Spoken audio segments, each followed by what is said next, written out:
Tempo precioso esses dias aqui, como Deus tem sido bom.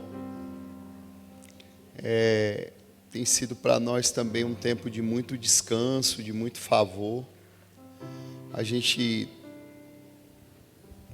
tem tido a oportunidade nesses dias aqui de ter esse tempo de comunhão, de mesa, de ouvir vocês e também compartilhar algumas coisas. E eu acredito que tem uma pavimentação acontecendo aqui no Reino do Espírito. A gente está construindo algo. E que quando a gente acabar isso aqui, a gente vai ouvir falar da continuidade. Daquilo que Deus começou a promover no espírito de vocês. E vocês vão ser esse instrumento de favor nessa cidade, nesse estado e nessa nação. Amém? Irmãos, eu sou fruto de conferência, eu sou fruto de imposição de mão. Então eu creio nisso tudo. Vocês creem? Tem alguém aí, gente? Amém? Eu sou fruto disso tudo, então eu sou um cara desesperado, né? Jesus me encontrou da pior forma possível, então eu sou o tipo do cara que eu creio que Jesus pode fazer tudo. Eu creio que Jesus pode entrar em todo lugar. Eu creio que só existe um lugar que Jesus não pode entrar, um lugar, não é no inferno, porque ele entrou. Amém? Só existe um lugar, repita comigo, um lugar. Não é no inferno, é num coração endurecido. Porque, irmãos, a Bíblia diz que o Senhor resiste aos orgulhosos.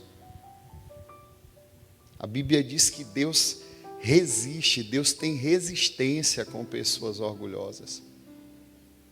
Porque foi o orgulho que transformou um anjo em um demônio.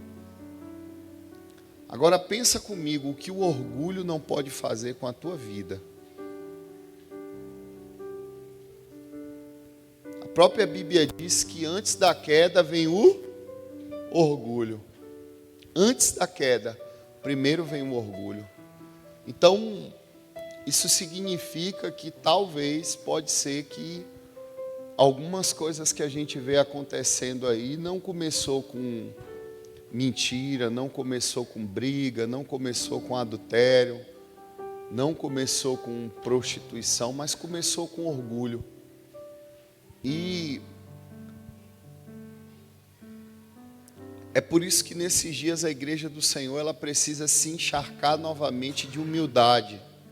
Vocês estão aí? A igreja precisa voltar, a se encharcar de humildade. Porque ao contrário do que muitas pessoas pensam, humildade não é comer na casa do pobre. Isso é simplicidade. Humildade é ser alguém desprovido de orgulho.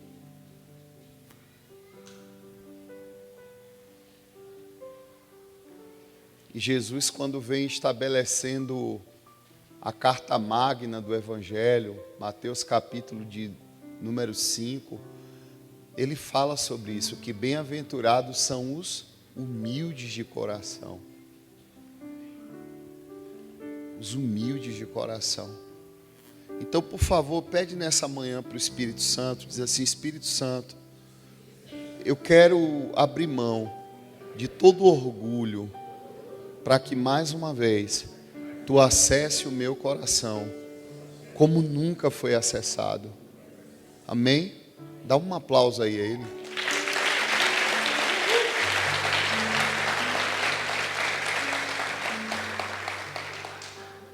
Irmãos, e por que nós precisamos entrar nesse lugar? Porque quando você está encharcado de humildade, algumas coisas não te ofendem mais. Toda pessoa humilde, ela tem uma virtude, ela sabe ouvir. Ela é acessível. A pessoa humilde, ela sabe ouvir. E hoje a mensagem que eu quero falar é uma mensagem que vai mexer um pouco com a nossa estrutura, vai mexer um pouco com com algumas coisas que estão dentro de nós, mas eu acredito que no final de tudo aqui você vai ser ricamente abençoado, amém? O tema da mensagem de hoje é protagonistas de uma mentira, amém? Repete assim comigo, protagonista de uma mentira. Faz alguns anos que eu fui diagnosticado com um problema muito pesado na questão de saúde, porque a demanda que eu vivo, dessa questão de cumprir um encargo apostólico, havia algumas coisas que Deus precisava mexer com a minha estrutura e Deus permitiu que eu passasse por isso. Porque houve uma fase da minha vida que eu só dormia 3 horas de relógio por dia. Eu entendia que eu tinha que passar ali, eu esperava dar meia-noite, de meia-noite em diante, eu ficava ali até 3, 4, orando, e quando dava 7 da manhã eu estava em pé para a minha rotina, e chegou um dia que o corpo cobrou. É assim, você planta, mas um dia chega o recibo. Amém? E perceba uma coisa, que quando você está fora do lugar, quando você está distante do que Deus tem para a sua vida, não falta versículos bíblicos para defender aquilo que você quer sustentar. É por isso que tome muito cuidado quando você vê uma pessoa que ela está usando muito a palavra de Deus para defender a opinião dela.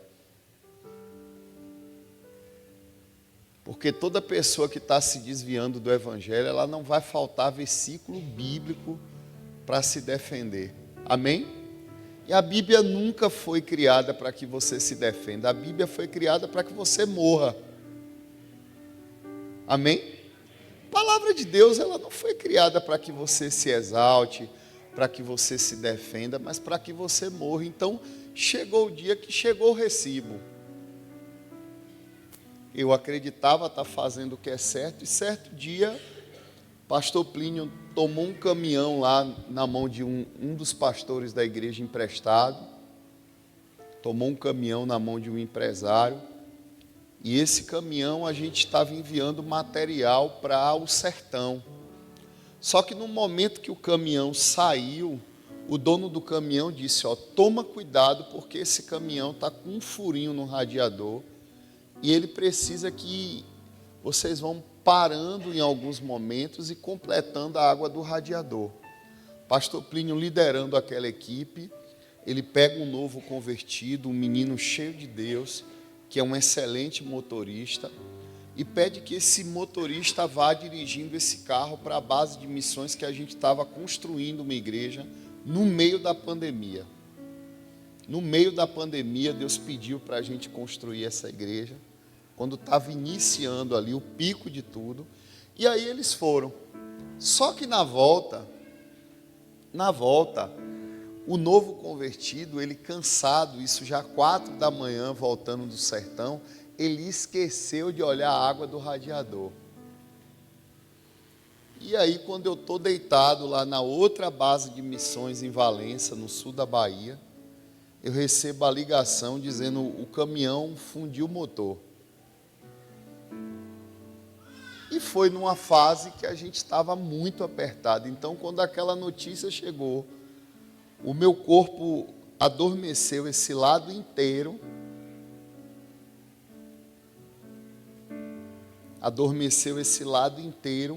E eu passei a noite ali mal, com um sentimento de que eu ia infartar.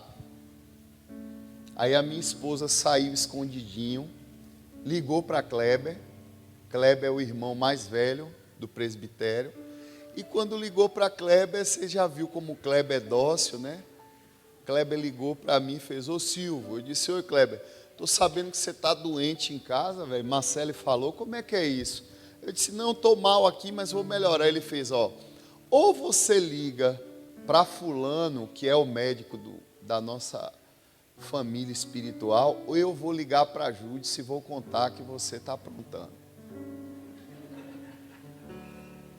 Aí, irmãos, falou no puxão de orelha, Eu disse, tá bom, ele está procurando problema, eu vou fazer exame, vou ver que ele vai ver que está tudo bem.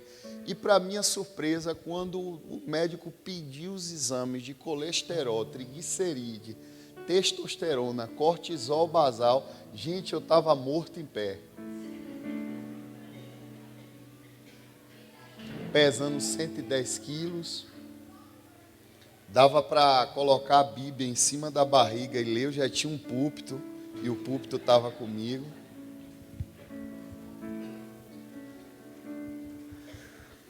E aí aquele médico requereu de mim uma dieta terrível, aquela dieta, eu esqueci o nome da dieta, eu fiquei 45 dias comendo só folha. Não, eu esqueci o nome da dieta. Gente, eu me senti um jegue. E quem é nordestino sabe que no nosso calendário cultural, no nosso dia a dia, o nordestino, ele é carne de manhã, meio-dia e de noite. E aí, aquele médico, ele era um profeta de Deus, ele começou a ministrar a minha vida, liberou algumas palavras, e começou um processo de Deus na minha vida, que eu comecei a descobrir que, apesar de tentar ser um homem espiritual, eu estava em pecado em cima do altar. Porque aquele que não cuida do templo, amém? Olha para a pessoa que está do seu lado e diz assim, Deus está falando contigo, irmão.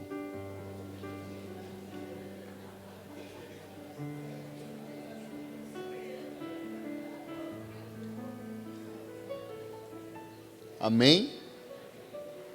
Então, irmãos, eu estou vendo a cara de uns ali fazendo de conta que não está gostando, mas tudo bem, você vai ficar bem. Amém, irmãos? Então, depois disso, eu decidi mudar o meu estilo de vida. Depois disso, eu decidi mudar o meu estilo de vida. E eu comecei a seguir pessoas que trabalham nessa área de saúde, de nutrição. Até porque eu precisava de modelos para me encorajar. Eu precisava ouvir pessoas que entendiam sobre o assunto para que eu fosse afetado por aquela realidade e eu fosse encorajado a mudar. E isso tem sido muito importante para mim, amém, irmãos? E entre essas pessoas que eu comecei a seguir, existe um cara, que esse cara é muito espontâneo. Eu comecei a seguir ele e eu também tenho aprendido muito com a espontaneidade desse cara. E nesse período, aparece um cara nas redes sociais e esse cara estava falando que ele era especialista em questão de emagrecimento. Ele estava falando que ele era especialista na questão de alimentos que desinflamam o corpo.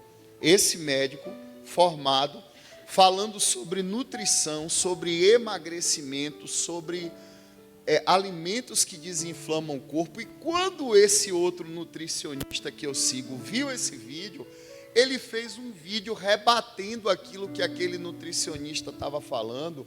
Por quê? Porque aquele nutricionista que estava falando de emagrecimento, de alimento que desinflama o corpo, ele estava falando sobre o assunto, só que ele tinha 130 quilos.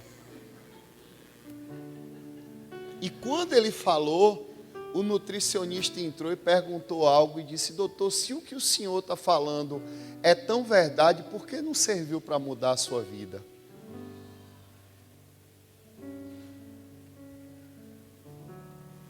E aquilo me assustou, porque quem anda no ambiente de revelação, irmão, sabe que tudo fala, sim ou não? Então, quando eu vi falando sobre isso, isso me chamou muito a atenção, porque eu percebi que essa é a nossa realidade espiritual. Eu percebi que nós não estamos muito distante desse nutricionista, porque toda a espiritualidade que foi transformada, houve mudança nas práticas.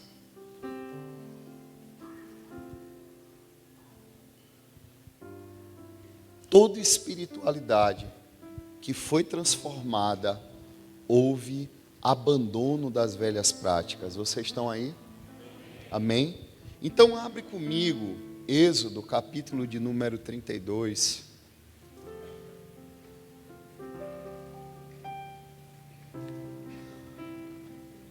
Qual o tema da mensagem?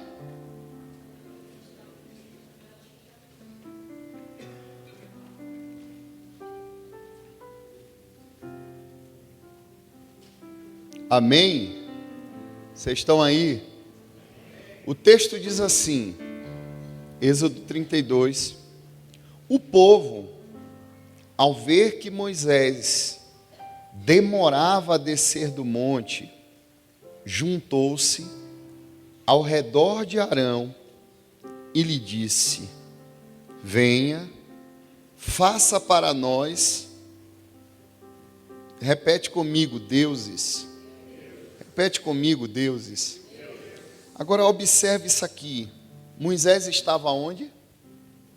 Com quem? Espera aí.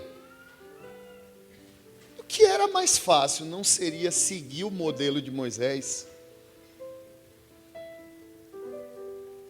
Não seria olhar para aquela realidade espiritual que Moisés estava vivendo, em que Moisés entra dentro de um lugar de tanta glória que Moisés passa 40 dias com o Senhor dentro daquele lugar, mas ali estava o povo que afirmava servir o Senhor. E esse mesmo povo, tendo consciência de que Moisés estava com Deus, eles agora vão até Arão e pedem para Arão: constrói para a gente agora o quê? Constrói para a gente o quê? Deuses que nos conduzam, pois a esse Moisés, o homem que nos tirou do Egito, não sabemos o que. Verso 2, respondeu Arão: tire os brincos de ouro das suas orelhas, de seus filhos, de suas filhas, e tragam a mim. E todos tiraram os brincos de ouro e levaram até Arão.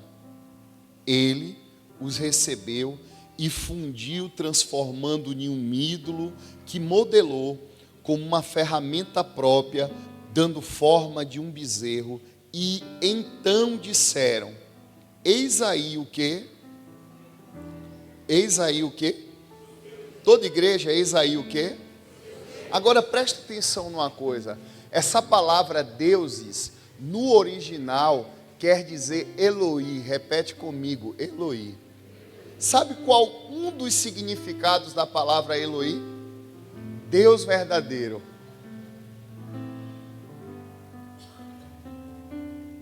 Ou seja, para uma geração que não quer se relacionar com um Deus que afeta a nossa realidade, que muda quem somos, é muito mais fácil tentar construir um Deus do nosso jeito.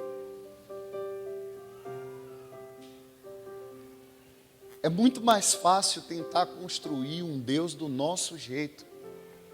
Porque construir um Deus do nosso jeito vai ser muito menos sacrificial do que servirmos a um Deus que afeta a nossa realidade e muda quem somos. Porque servir ao Deus verdadeiro vai te custar tudo.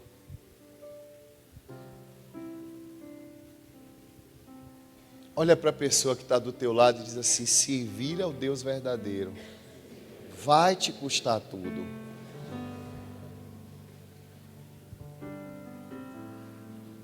Vamos lá, vamos ver o que o texto diz. Então Arão, movido pela pressão do povo, ele recebe esses brincos de ouro e ele transforma em um ídolo segundo a vontade do povo. E o texto diz que Arão agora diz que esse era os deuses, o Eloí, o Deus verdadeiro de Israel que tirou do Egito. Verso 5, vendo isso, Arão edificou um altar diante do bezerro e anunciou que amanhã haverá festa dedicada ao Senhor. Na manhã seguinte, eles fizeram o quê? Eles fizeram o quê? Verso 6, Na manhã seguinte, eles ofereceram holocaustos, sacrifício de comunhão. Aí, aqui agora entra o problema, porque depois do culto, o texto diz que o povo se assentou para comer, beber e depois se entregou à farra. Ou seja, teve culto, mas quando saiu do ambiente, a velha vida permaneceu.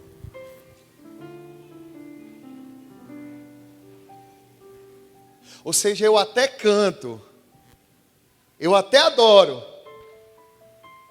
eu presto adoração ao meu Deus, mas quando eu saio dessa realidade espiritual, aquilo que eu proferi, aquilo que eu ouvi, não afeta a minha vida de tal maneira que isso me permita ser transformado.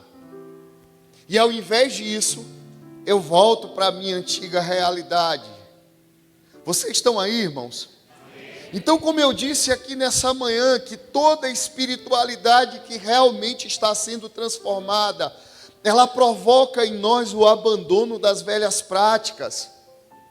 E sabe, irmãos, como nós estamos construindo nesses dias aqui um ambiente de pavimentação, para um lugar de adoração, para um lugar de avivamento, para um lugar onde nós vamos começar a romper com as nossas limitações e experimentar de algo poderoso. Você precisa entender que tudo que você tem cantado nesse ambiente, que tudo que você tem profetizado nesse ambiente precisa afetar a tua vida de tal maneira que a tua realidade seja transformada.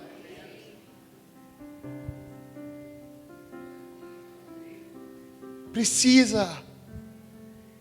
Porque se isso não acontecer com nós, nós estamos correndo risco nesses dias de estarmos adorando um bezerro de ouro, de um Deus que é construído segundo a nossa vontade, de um Deus que é construído segundo a maneira que nós achamos.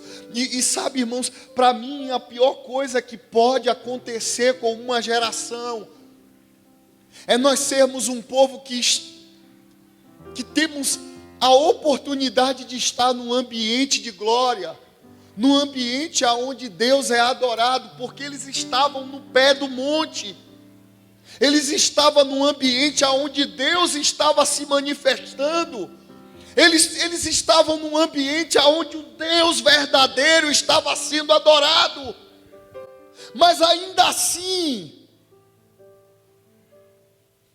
por ser um povo que havia saído do Egito, mas o Egito não havia saído deles. Na ausência de resposta, esse povo agora reproduz o que eles haviam visto no Egito. E eu quero te dizer uma coisa, que reproduzir o que você viveu no Egito nesses dias será uma denúncia contra a tua própria espiritualidade.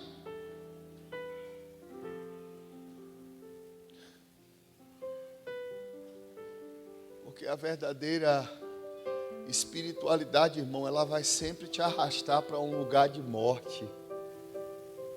A verdadeira espiritualidade, ela vai sempre te arrastar para um lugar da tua vida, irmão, que não vai sobrar nada mais de você. Olha para a pessoa que está do teu lado e diz assim: eu quero profetizar que esses dias vão ser dias que Deus vai te matar. Diz assim: não vai sobrar bezerro, não vai sobrar ídolo. Diz assim: eu quero profetizar que essas verdades elas vão afetar a tua vida de tal maneira que você vai começar a olhar para o teu estado e você vai dizer: eu não quero ser mais quem eu era. Por favor, dá um aplauso aí ao Senhor.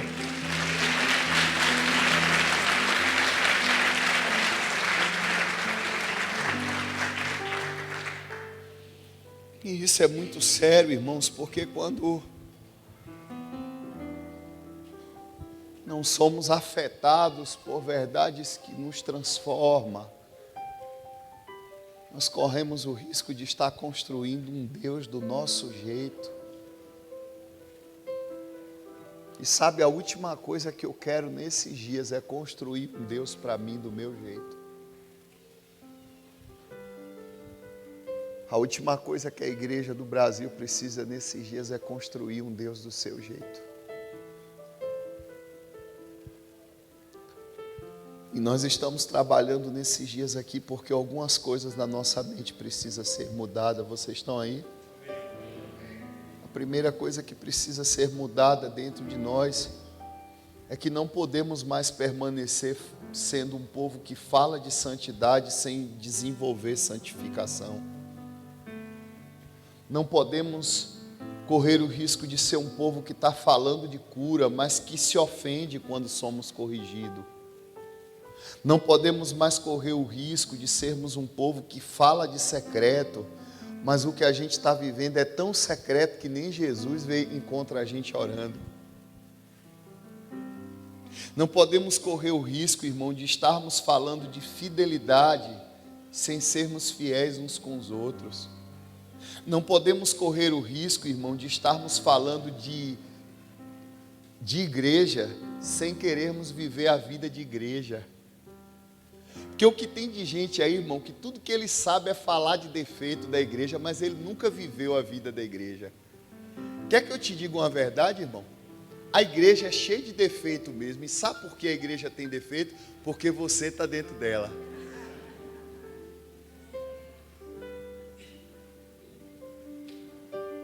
Porque enquanto eu e você estiver dentro da igreja, irmão, a igreja vai ter defeito. Enquanto eu e você estiver dentro da igreja, a igreja vai ter defeito. Então a pior hipocrisia, irmão, que a gente pode estar vivendo nesses dias é estar falando de igreja, entendendo, irmãos, que quando a gente fala do defeito dela, nós estamos falando da gente mesmo, porque você é parte dela. E sabe, o que nós precisamos nesses dias não é de pessoas que queiram estar falando do defeito de igreja, não. O que nós precisamos nesses dias é de uma geração como Neemias, que quando ouviu falar da desgraça que Israel estava vivendo, ele entrou para dentro do seu quarto e ele chorou por sua geração. Pergunta para essas pessoas que nesses dias têm falado mal da igreja, quanto tempo eles estão gastando nos seus quartos jejuando e orando? Pergunta para essas pessoas. Pergunta para essas pessoas que nesses dias têm atacado a igreja. Quantas lágrimas eles têm derramado em favor da igreja. Então nós não podemos correr o risco de sermos uma geração que tenta resolver o problema dos outros, sem primeiro resolver as nossas emoções. Porque se isso permanece acontecendo conosco, isso quer dizer, irmãos, que nós somos protagonistas de uma mentira, amém? Vocês estão aí, irmãos? Porque se isso permanecer acontecendo conosco, nós vamos estar perdendo a oportunidade de ser transformado. Vocês estão aí? Irmãos, vou falar uma verdade muito espiritual aqui nessa manhã, amém? A grande questão aqui, irmãos, não é que nós não sabemos o que precisa ser feito. A grande questão aqui é que fazer o que precisa ser feito vai expor as nossas deficiências. E aquele povo, quer que eu te diga a verdade? Não queria se relacionar com o Deus verdadeiro. Eles estavam amando mais a vida deles do que aquele ambiente de revelação. E quer que eu te diga uma coisa? Toda pessoa que não morreu para si mesmo, ela tem sempre um porquê ela não está vivendo totalmente para Deus.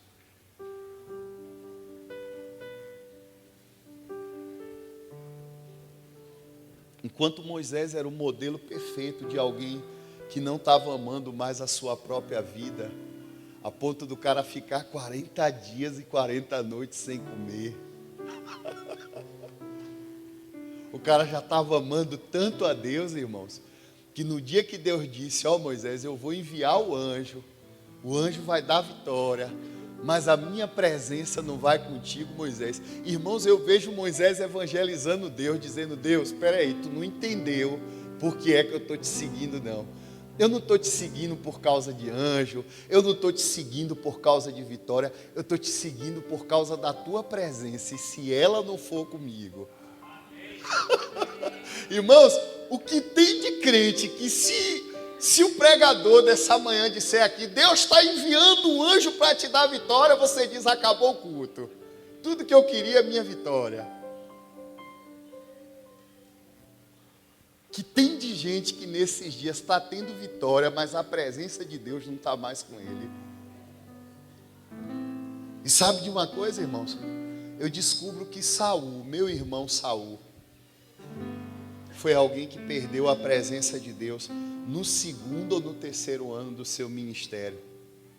E Saul permaneceu 39 anos brigando em nome de Deus, tendo vitórias em nome de Deus, fazendo culto para Deus, e Deus não estava mais com ele.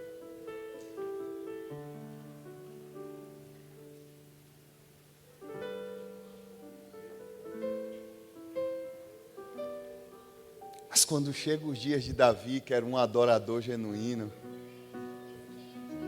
e Davi está vivendo a fase mais difícil do seu ministério, porque ele foi corrigido por Deus por ele ter matado um grande amigo, por ele ter adulterado com a mulher de um grande amigo. Davi vai diante de Deus e ele diz, Senhor, tire ministério, tire trono, mas não tira de mim o teu Santo Espírito. Tire tudo, mas não tire de mim a alegria da sua salvação. Renove em mim um espírito reto. Olha aqui para mim. Faz quanto tempo que esse tipo de sentimento não é mais uma verdade dentro de você? Faz quanto tempo? Faz quanto tempo? Faz quanto tempo? Porque quantos de nós não estamos entrando aqui dentro da igreja e a gente está frustradinho porque colocaram a gente para fora do trabalho, está frustradinho porque não está indo bem na faculdade, está frustradinho porque o casamento não está bem. Você está aí? Você está aí? Quantos de nós não estamos aqui frustradinho porque alguma coisa da nossa vida não está indo bem? E tudo que Deus queria ouvir de você é você dizendo, Senhor, tire tudo, mas não tire a tua presença. Estamos aqui dentro da igreja frustradinho, mais por causa do trono do que pela presença.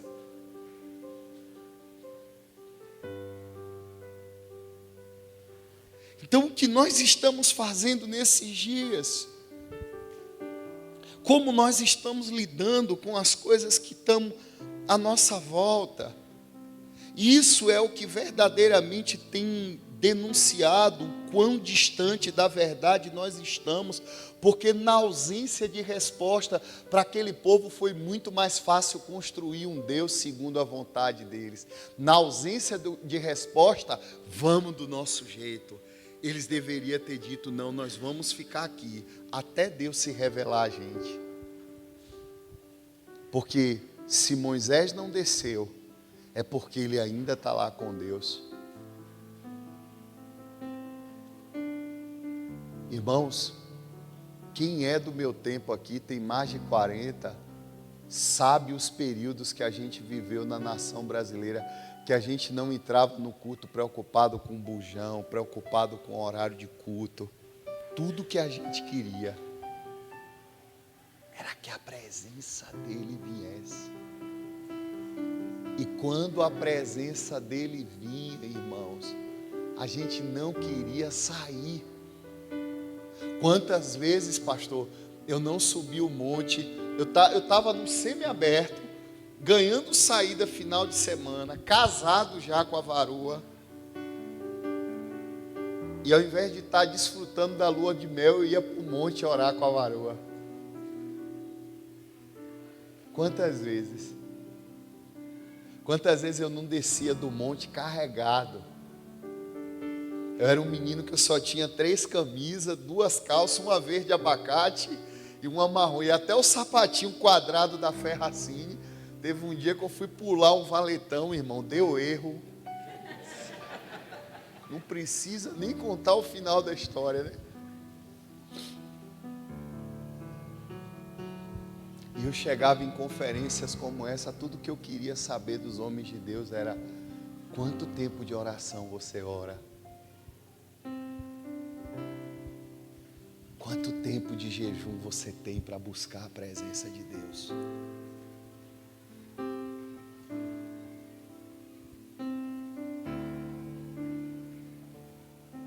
E aí eu ouvia falar que esses homens eram homens que ficavam 50 dias sem comer nada.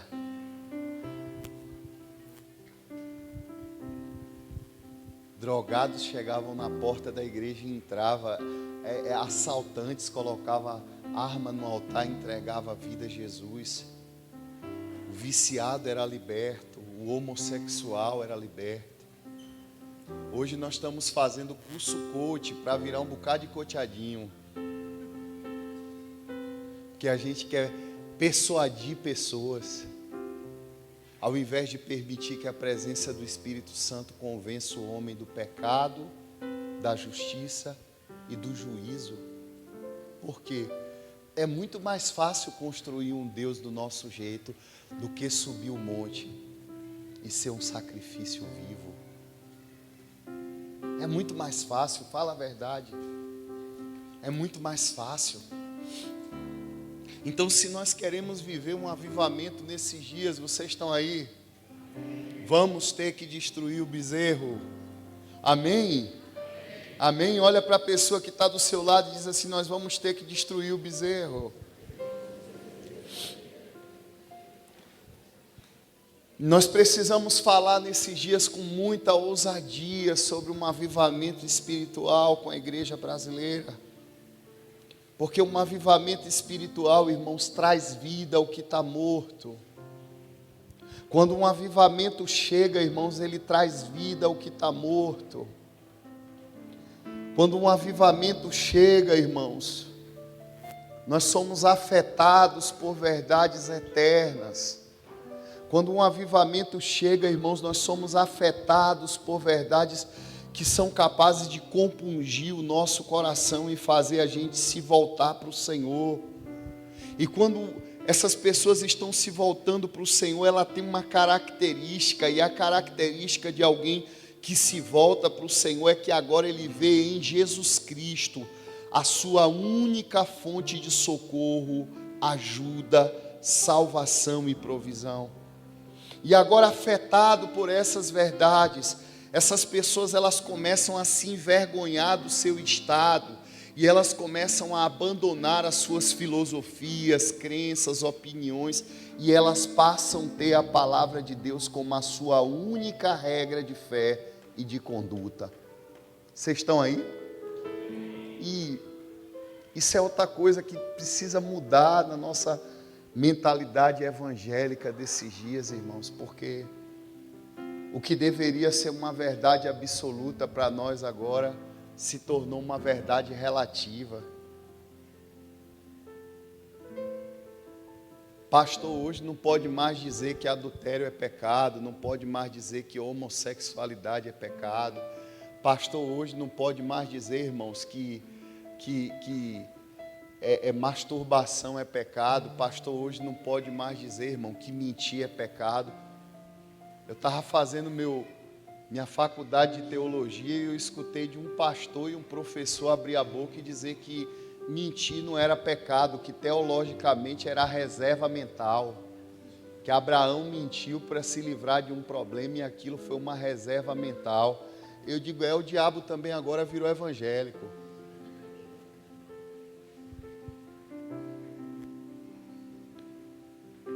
Não se esqueça disso, irmãos.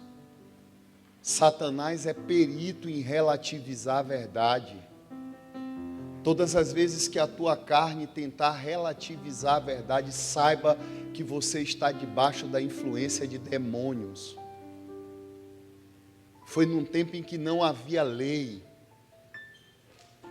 que um homem comeu de um fruto e esse fruto tirou ele do ambiente de relacionamento. A minha Bíblia não fala nem o nome desse fruto, se foi jaca, se foi maçã. O fato é, ele passou por cima de uma palavra que Deus havia dado explicitamente.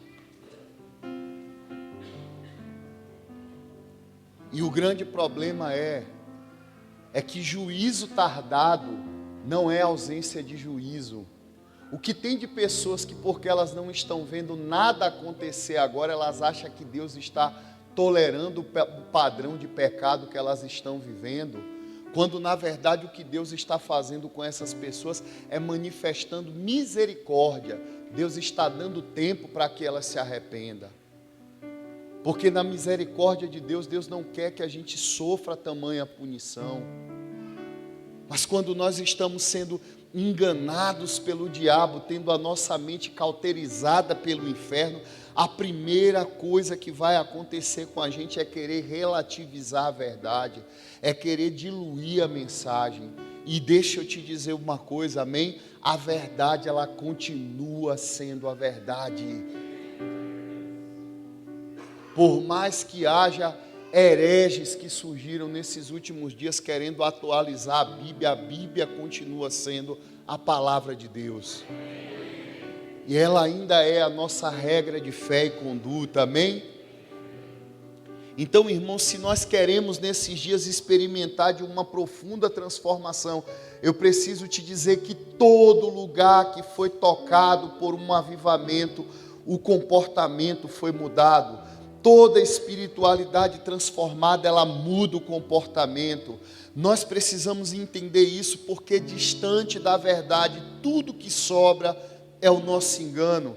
E é por isso que nesses últimos dias, o que está acontecendo em muitos lugares no Brasil, que muitos estão atribuindo a avivamento, eu quero descrever isso como falsidade ideológica.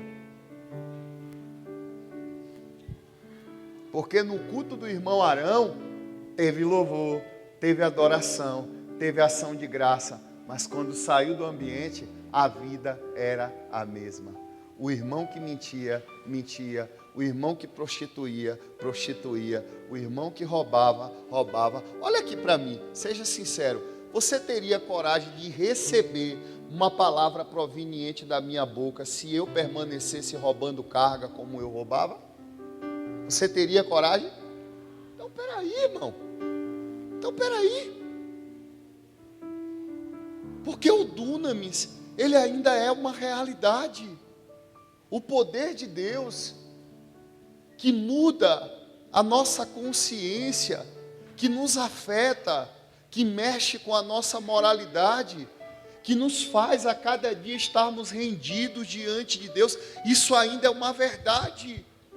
E se você nesse tempo não entende que a parte mais profunda do Evangelho é você sendo transformado de glória em glória, não tenta pregar para o mundo aquilo que não é uma verdade na tua vida, porque em algum momento você vai ser exposto.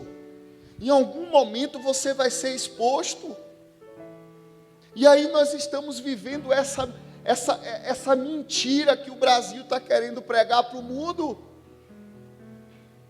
Querendo bater aí nesses políticos que a gente está tendo aí, porque estão tirando a Bíblia das escolas, mas em muitos lugares já tiraram a Bíblia das igrejas há muito tempo. Em muitos lugares, nossos cultos de ensino já não existem mais. Em muitos lugares, esses irmãos que estão falando que tiraram Bíblia da faculdade, são os mesmos irmãos que não abrem a Bíblia com a família para estudar, são os mesmos irmãos que não pegam a Bíblia dentro de casa para ler, são os mesmos irmãos que não obedecem mais a palavra, e eles estão cobrando do mundo uma coisa que não é verdade para eles. E se nós não somos um povo que é afetado primeiro pelo que nós estamos carregando, no reino do Espírito nós não temos autonomia para ministrar a vida de ninguém. Quem lembra dos dois filhos do sacerdote que foi tentar expulsar um demônio da pessoa? Quem lembra desse episódio? Os caras chegam diante do demônio e dizem, em nome do Jesus que Paulo prega. Os caras disseram, peraí, eu conheço a vida de Paulo, é crente, é penteca. Agora vocês, quem são? Que autoridade vocês têm para vir de lá para cá querer mandar? Irmão, você sabe o que é que esse principado que tá na nação brasileira não caiu ainda? Porque a igreja está sem autoridade moral para falar de muita coisa.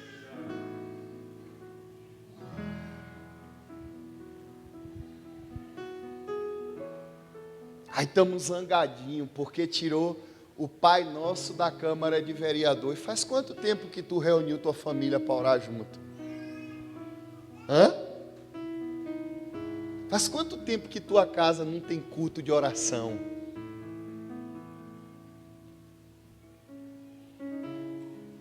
Faz quanto tempo? Faz quanto tempo? Olha aqui para mim, seja sincero. Você está num culto onde a presença de Deus está. Pastor, mas está me ofendendo. Se ofenda, eu não estou nem aí para o que você vai achar. Você vai sair daqui hoje ouvindo. E pode me bater, eu não tenho problema nenhum do pastor Camilo me jogar no avião com o olho roxo. Por amor a você, eu vou te dizer tudo que você tem que ouvir. Nós precisamos nos arrepender de muita coisa que a gente está requerendo do mundo, que não é verdade para nós. Nós estamos vivendo esses dias, nós estamos nos tornando protagonistas de uma mentira. Quem aqui é crente há mais de 20 anos sabe como nós nos movíamos nas pequenas chuvas que houve no Brasil. Nós nos movíamos em lágrimas, fazíamos de tudo para que o Espírito Santo viesse. Havia zelo em nossos corações. E é aqui que eu quero começar a compartilhar com vocês algumas coisas. Atos 1:4, vai lá comigo.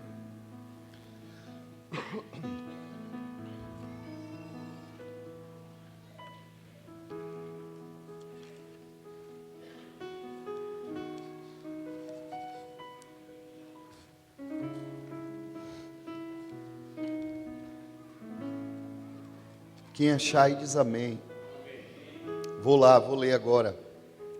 Certa ocasião, enquanto comia com eles, ele deu-lhes esta ordem: não saia de Jerusalém, mas espere pela promessa de meu Pai, a qual eu falei a vocês.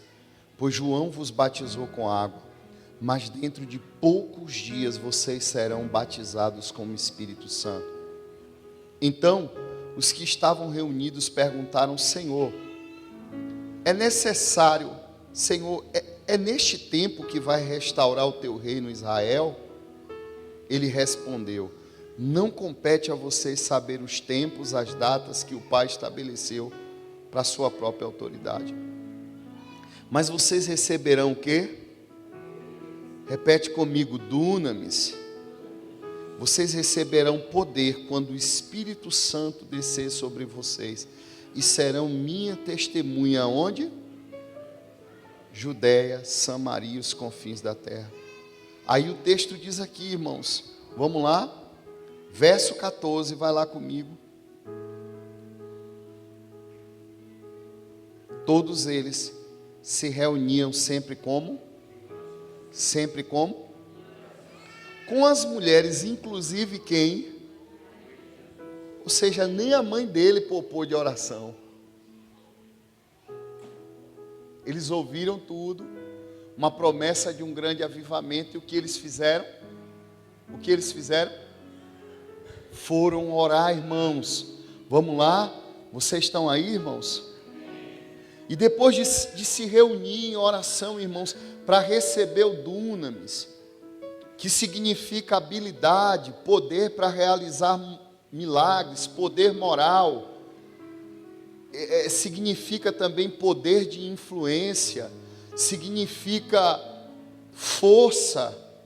Ou seja, para viver aquilo, eles teriam que voltar para o lugar aonde a igreja nesses dias precisa voltar, o lugar de oração, o lugar aonde muitos cristãos estão vivendo uma falsidade ideológica. E sabe, irmãos, diante disso, diante dessa escassez que a igreja está carregando com oração, é que nós pastores cometemos um pecado de criar dentro da igreja ministério de intercessão, terceirizamos o que deveria ser o papel da igreja. E agora, vocês acham que se naquele dia que eles recebem aquela palavra, eles passam ali, todo mundo com a cara para cima, esperando o dia de Pentecoste, um olhando para o WhatsApp, outro aqui conversando. Vocês acham que se naquele dia eles não dobram o joelho para orar, vocês acham que aquela promessa ia se cumprir? Seja sincero. Eu sei que você não está gostando da minha mensagem, mas você não pode ser um mentiroso no meio do culto. Vocês acham que se eles ficam distraídos, com a cara para cima, fazendo de conta que nada está acontecendo, vocês acham que o Espírito seria derramado? Porque segundo alguns historiadores, eles passaram 10 dias de joelho orando.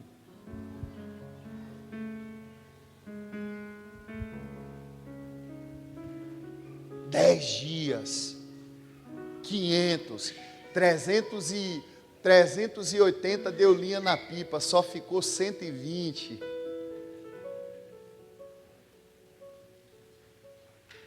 E por que isso? Por que isso? Porque eles entenderam que com a ausência de Jesus havia chegado o tempo deles viver a promessa do Pai. Eles haviam tido experiências com Deus, mas agora o Senhor estava chamando eles para ser protagonista de uma nova realidade que seria liberada naquele tempo. E eles aprenderam com o modelo de Jesus e eles disseram: nós vamos para esse lugar. E os caras entram lá, meu irmão, e disse: Deus, o Senhor vai ter que rasgar os céus e trazer o que nós estamos buscando. Irmãos, 10 dias depois, pastor, está todo mundo reunido. E a Bíblia diz que o céu fez um som. Meu Pai. E olha aqui para mim. O som que o céu faz é diferente, irmão. E quando esse som desceu, encheu toda a casa. Encheu toda a casa. Eu fico imaginando Mariazinha chapadinha lá, mãe de Jesus, orando em línguas, e os caras chapadão orando em línguas. E agora Pedrinho, que tinha negado a Jesus, Pedrinho agora virou Pedrão. Pedrinho, que tinha fugido, cheio do Espírito Santo, agora está cheio de ousadia para testemunhar, porque ele foi afetado por uma verdade que mudou a realidade dele. É por isso, irmão, que eu não acredito em crente que diz que é cheio do Espírito Santo e é covarde. A Bíblia diz que Deus não nos deu espírito de medo. Crente que está cheio do Espírito Santo, irmão, é ousado, anda na fúria da leoa parida. Pedro cheio do Espírito Santo, agora quando os caras questionam Pedro, agora está cheio de autoridade. Pedro cheio do Espírito Santo, os caras dizem: nós vai te crucificar. Ele disse: tá bom, agora é de cabeça para baixo, porque eu não vou fazer o que eu fiz da outra vez, vocês fez eu sair correndo. Agora saiba que eu quero morrer, e eu quero morrer de maneira pior. Saiba. Sabe o que é que eu quero te dizer, irmão? Que quando a igreja, ela viveu o avivamento que o Senhor prometeu nesses dias para a nação brasileira, não vai ter lei tentando intimidar, tentando impedir da gente falar que adultério é pecado, que lesbianismo é pecado. A gente vai pregar, vai rolar cadeia, vai ter poder, mas a gente vai estar lá movendo, cheio do Espírito Santo. Não vai ter medo de dizer: vão prender, pode prender, porque eu sei de onde eu vim e sei para onde eu estou indo.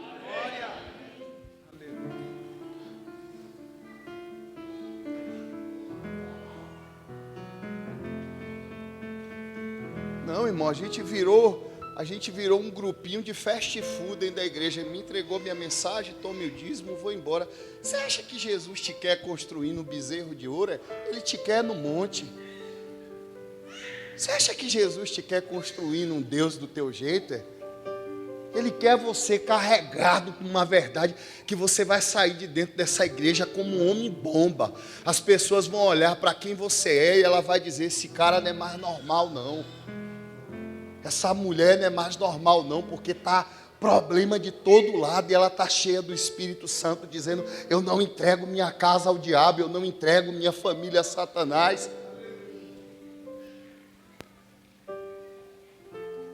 Mas a pergunta é para onde nós estamos correndo, gente?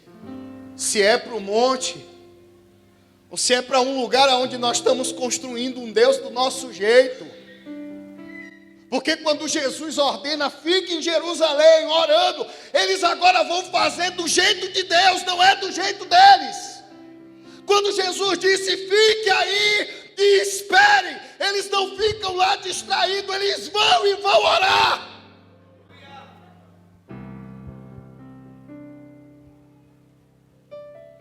E aí o diabo conseguiu muito bem, né? Porque como eu disse, o diabo agora é o quê? Evangélico. Se brincar, irmão, o diabo está dando a paz do Senhor a muito crente. Porque encheram nossas igrejas com uma teologia liberal, uma teologia que surgiu nesses últimos 10 anos, que você já chega na igreja, neguinho, te dizendo, você é íntimo de Deus. Tem processos com Deus, e o primeiro processo é reconhecer Ele como Senhor e Salvador. Você não se torna íntimo sem primeiro reconhecer Ele como Senhor. Depois que você reconhece como Senhor, agora Deus se revela a você como Pai. Os discípulos reconhecem Jesus como Senhor e na intimidade eles perguntam, eu quero falar com Deus. Jesus disse, pronto, agora vocês vão conhecer como Pai. Ora o Pai Nosso. Depois que os caras começam a se aproximar mais de Jesus e cresce tanto, Jesus disse, pronto, agora eu não chamo mais vocês de servo, agora vocês são amigos. Aí, irmão, essa teologia liberal que surgiu nas nossas igrejas, você agora é tão íntimo que você trata a Deus agora como se Deus fosse teu capacho. Você faz o que quer, brinca todo dia com Deus e Deus vai estar todo dia aceitando esse padrão de vida que muitos de nós estamos vivendo, que não é bíblico. Então, quando eles recebem a palavra, amém, eles vão fazer o quê? Repete comigo, vão orar. Então, irmãos, tem muitas pessoas querendo viver em público o que muitos homens de Deus estão vivendo sem entender o poder do secreto. E é por isso que eu digo, tem muita falsidade ideológica, porque hoje é modinha na igreja a gente vê. Parece até que virou Papai Noel. Yes! Nada contra quem fala seus inglês, não, irmão. Eu não sei falar português direito, eu vou estar com o negócio de yes. É glória a Deus, irmão, é aleluia. É isso mesmo. É isso mesmo, eu vou criar uma aparência do que eu não sou como Plínio, eu sou do Oxente. Agora, uma coisa eu te digo, eu tenho lágrima. Uma coisa eu te digo, eu tenho verdade. Se eu passar na rua e olhar para uma mulher e ela for sensual e eu desejar ela na minha mente, chegar em casa eu sei dobrar o meu joelho e dizer à minha esposa, olhei para uma mulher com maldade, me perdoa.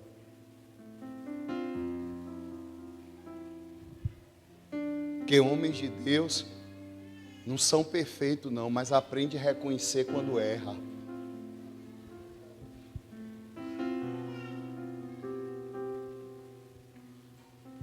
Então nós criamos agora uma performance que não tem nada a ver com aquilo que Deus espera. Falamos da geração passada, das irmãs do coque, dos irmãos do terno, dizendo que era religiosidade, e aquilo era o estilo de vida deles. E hoje nós sofisticamos a religiosidade, nós somos os religiosos sofisticados, amém?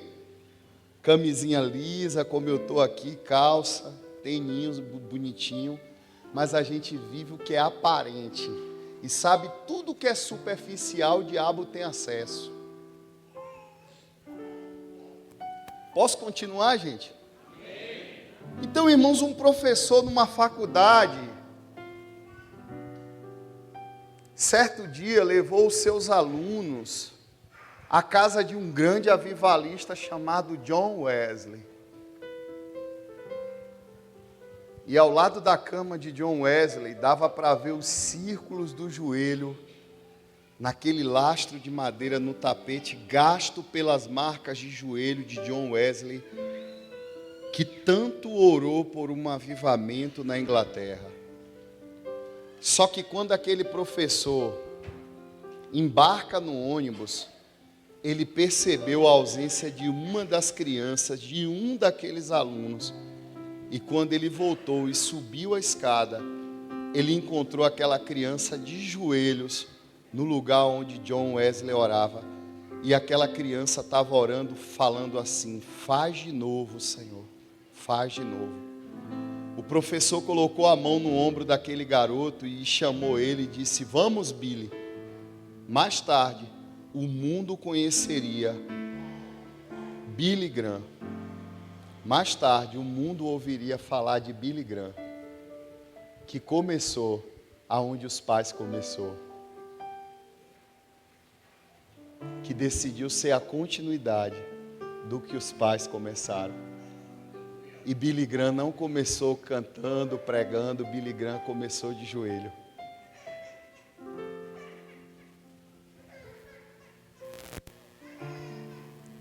Muitos dizem ser batizado com o Espírito Santo e também não consegue ficar ao menos uma hora de joelho na presença do Deus que ele diz que adora. Aí Mateus 26, 39, vai lá comigo.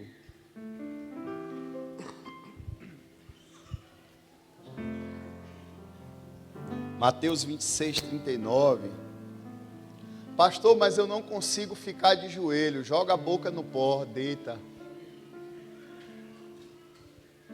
Quem não se dobra diante de Deus corre o risco de estar dobrado diante do diabo. A Bíblia diz que naquele grande dia todo joelho se dobrará. Então aqui na terra, irmão, já é um ensaio. Se você não consegue aqui, saiba que naquele grande dia você vai ser dobrado à força. Vocês estão aí? Tá boa a mensagem, irmão? Adiantando um pouco, Mateus 26, 39. Prostou-se com o rosto em terra, orando. Quem fez isso? Espera aí. Jesus, o Filho de Deus, precisou dobrar o joelho para orar? Jesus fez isso? Olha aqui para mim. Olha para a pessoa que está do teu lado e diz assim: se Jesus orou de joelho, você é melhor do que ele em quê? E dá um sorriso, dá um sorriso.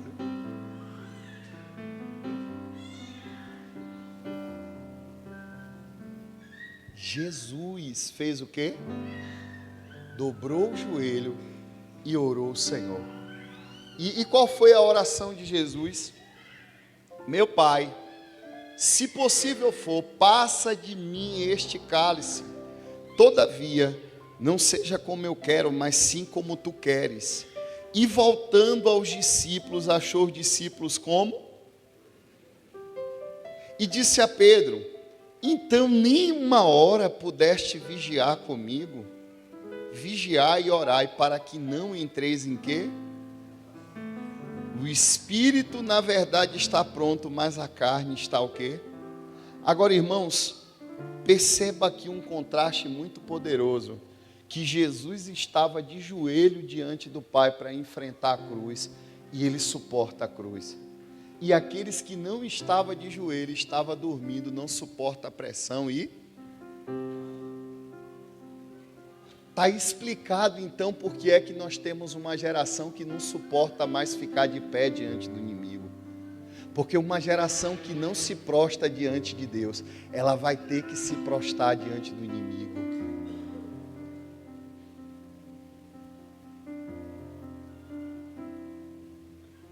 E isso me assustou muito, irmãos, porque se até Jesus Cristo precisou estar de joelhos dobrados, orando para permanecer testemunhando, Jesus estava orando porque ele precisava permanecer testemunhando.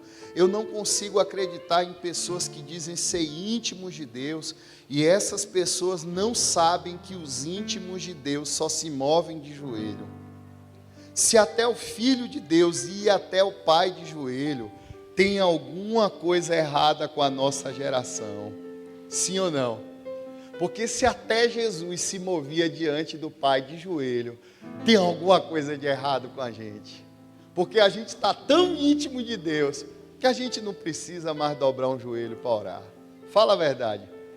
Tem alguma coisa de errado com a Bíblia, não tem não, irmãos? Sim ou não? Hã?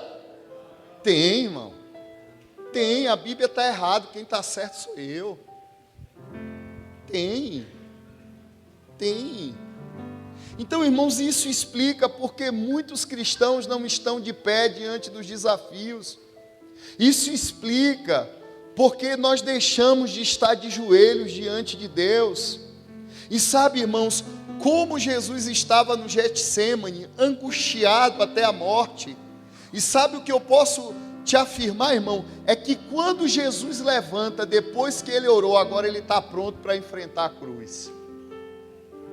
Por quê? João 18, verso 4, vê aí o que acontece com Jesus depois que ele ora. João 18, verso 4. Quem achar aí diz amém.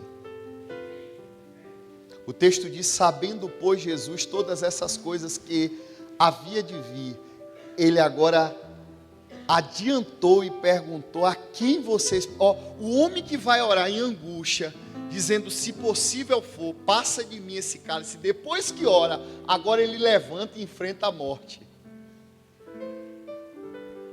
O homem que vai orar, suando sangue, depois que ora, agora levanta e enfrenta a morte. E diz: quem é que vocês procuram?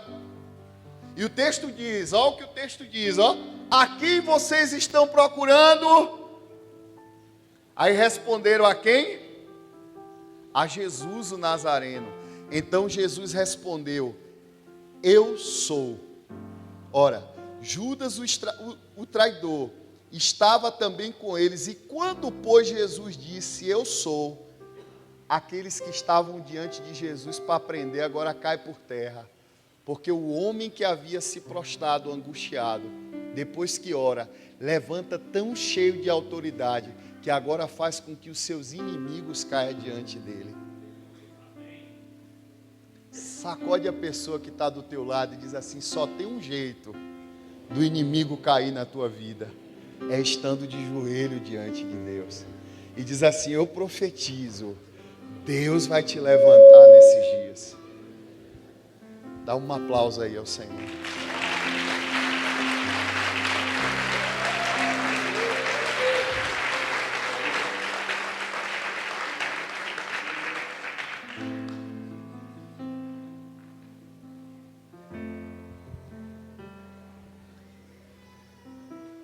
De joelhos, o império da Babilônia teve que reconhecer o Deus que Daniel servia. De joelhos é que nós vamos viver um grande avivamento nessa nação. E olha aqui para mim. Apesar de toda a exortação que eu te dei nessa palavra, eu preciso te fazer entender que eu estou aqui para pegar na tua mão e te mostrar um caminho, que se você acessar esse caminho, você vai ver que Deus vai fazer coisas extraordinárias na sua vida.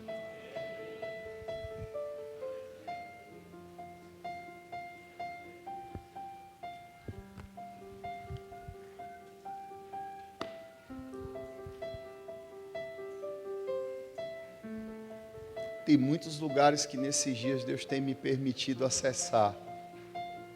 Que olha aqui para mim. Não é porque eu prego bem não, irmãos, que eu reconheço. Eu sou um péssimo pregador. Eu não tenho uma oratória boa. Eu não tenho uma hermenêutica boa. Há 21 anos atrás, assim que eu me converti, chegou um cara na porta da cela que eu morava. Esse cara havia se tornado meu pastor e ele olhou para mim e ele disse: eu não quero mais viver um evangelho raso. Eu estou decidido a ver a glória de Deus na minha vida.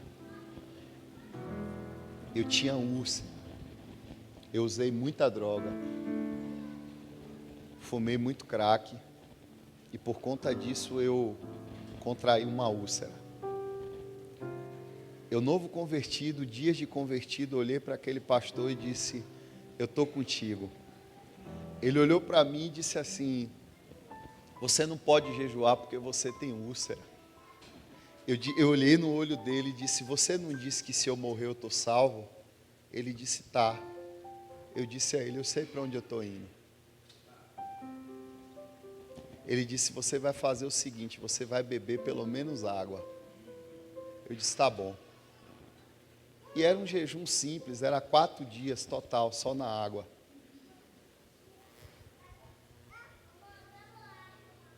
Meu primeiro jejum foi um jejum de 4 dias total, só na água.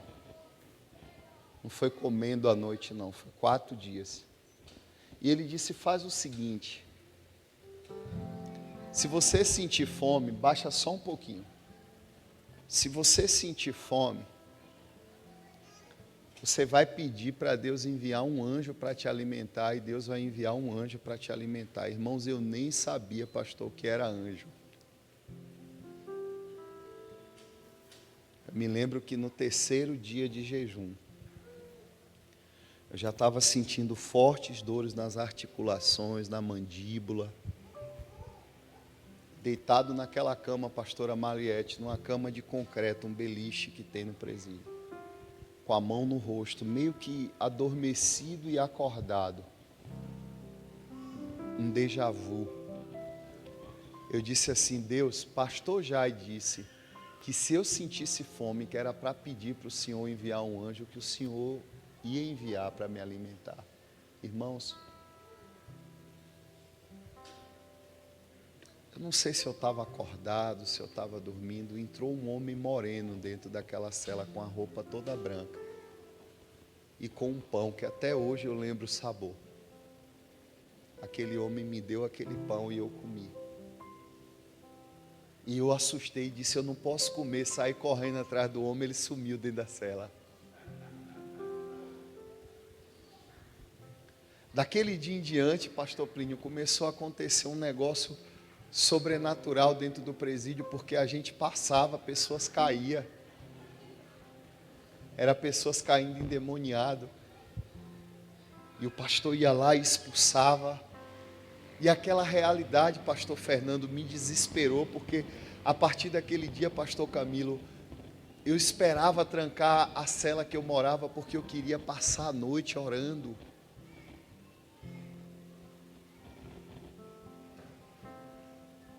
E aquela experiência começou a desenvolver algo no meu espírito tão profundo, que eu me apaixonei pela oração e começou a acontecer algo dentro do presídio. Jesus começou a salvar muitas vidas ali dentro. Canceroso começou a ser curado. O diretor do presídio agora se tornou um grande amigo, e tudo que ele ia fazer, ele mandava me chamar para orar por ele. E certo dia eu estou na cela orando e Jesus me deu uma visão, eu construindo muitas igrejas, eu construindo creches, escola. Jesus me deu uma visão e eu comecei a anotar aquela visão e eu disse: Jesus, me dá um nome para esse projeto. Ele disse: Homem de Fé.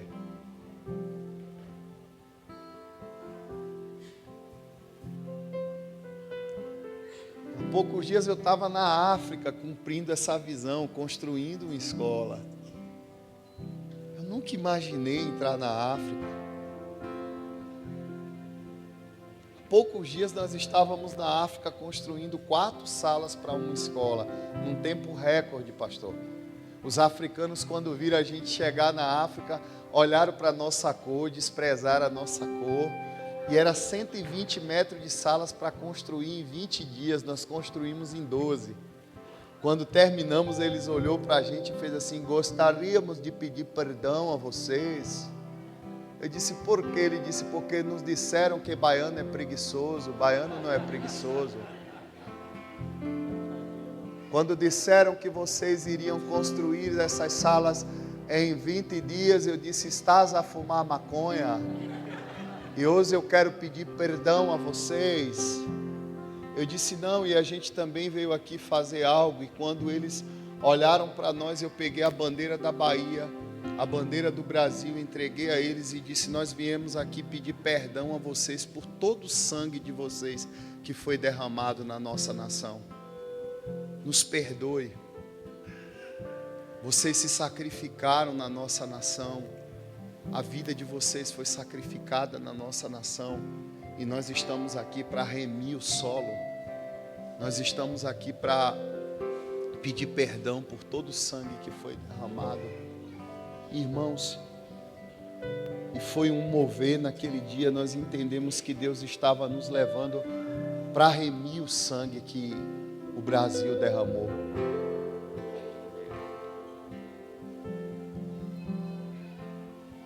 Sabe, e eu sei que nesses dias Deus quer levantar uma geração que vai remir o solo brasileiro.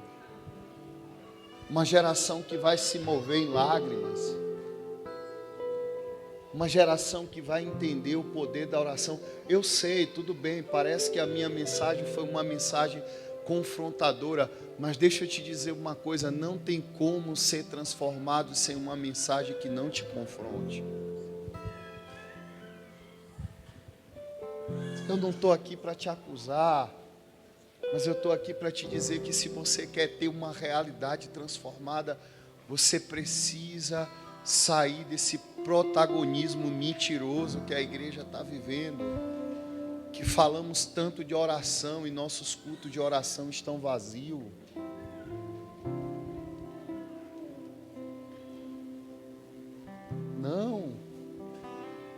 Não. Eu sou pastor há 18 anos. Culto de 19 horas. Ninguém nunca mandou eu chegar no culto mais cedo. Eu chego 15 horas da tarde. Sabe por quê, irmão? Eu quero estar com o meu Senhor. Você entra lá na igreja, eu estou chapado. Porque, irmãos, eu não vou dar para o povo aquilo que eu não dei para o meu Deus. Eu não vou dar para o povo aquilo que eu não dei para o meu Deus. Culto é 18 horas, né, Plínio? Chega lá na igreja, pastor Camilo, 15 horas, pastor, eu estou caído pelo chão, me lambuzando todo, dizendo, Jesus, vem nesse lugar, porque se Jesus não vier no culto, irmão, não faz sentido para mim. E sabe, se você veio só por causa de um culto, parabéns pelo seu bezerro. Você já conseguiu. Entrega os brincos, entrega os pingentes. É um Deus do seu jeito. Mas se você quer acessar um lugar de profundidade, meu irmão, você vai ter que ser o crente mais desesperado dessa igreja. Você vai ter que dar trabalho para o pastor Camilo. Ele vai ter que chegar aqui dias aqui, não vai ter culto, ele vai ter que te encontrar caído aqui, buscando a presença do Espírito Santo. Ele vai ter que mexer com sua agenda, com sua estrutura, para ver a beleza. Deus está levantando um povo no meio de um povo. Esse povo no meio de um povo é um povo que não vai querer mais o que é aparente. Ele vai querer voltar para os lugares onde os pais andaram.